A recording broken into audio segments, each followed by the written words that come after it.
He thought it was a joke. The crowd laughed. Champagne glasses clinked.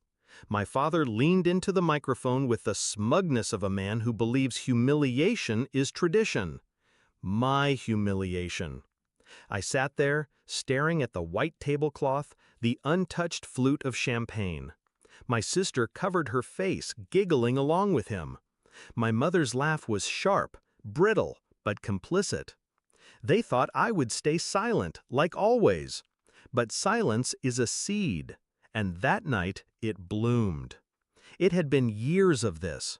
I was the older daughter, the dependable one, the responsible one, the one who bailed them out when the bills stacked too high. When my sister crashed her car, I paid for it. When my father's business dipped, I wrote the check. When my mother whispered about temporary help, I wired the funds without hesitation. They told me I was investing in family. What they meant was, you're good for the money and nothing else. The real sting wasn't the cash, it was the dismissal.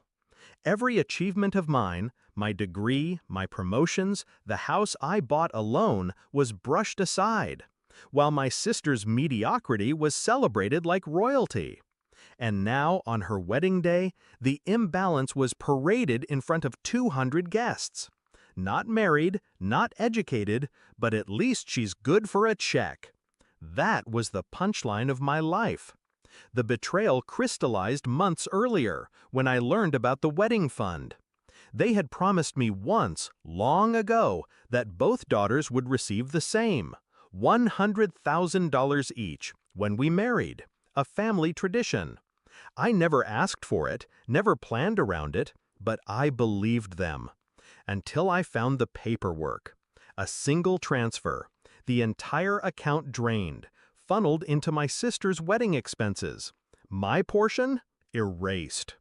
When I confronted my mother quietly, she didn't even flinch. We couldn't let her start her marriage without support. You'll understand someday. Understand.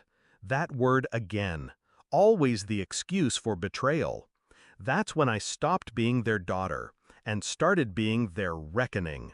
I planned carefully. I knew they'd never expect me to fight. They had spent years training me to swallow, to nod, to obey. My silence was their comfort, so I weaponized it. First, I cut the checks they depended on, quietly, no explanations. When the calls came, late bills, medical costs, business debts, I told them gently, I can't this time. I let them feel the pinch. Second, I prepared the stage.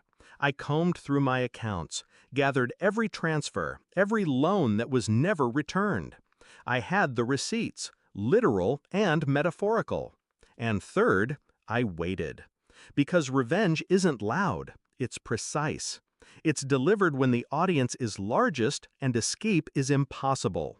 So when my father sneered into the mic, I rose from my seat. My chair scraped the floor, sharp as a gunshot. The laughter dimmed.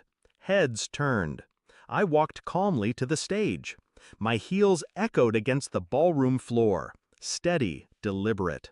I took the microphone from his hand. The smile was still on his face, a little tighter now, and I spoke.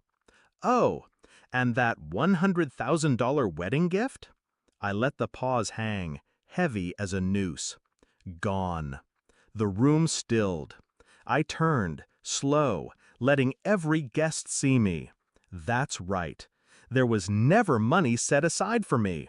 It all went here. I gestured to the flowers, the champagne towers, the chandeliers glittering above us. Every dime poured into this circus. Gasps rippled through the crowd. My sister's face went white, her groom frozen beside her. I wasn't finished. And the checks I wrote, the debts I cleared, the cars, the bills, the endless rescues. I pulled the folded papers from my clutch, crisp and undeniable. Over $200,000. That's what I've given this family. You laughed tonight and called me a check? Well, here are the receipts. I dropped them onto the table. They scattered like ash. My father tried to speak. Enough! I cut him off, my voice sharp, cold. No, not enough. You built this wedding on my back and thought I'd smile through it.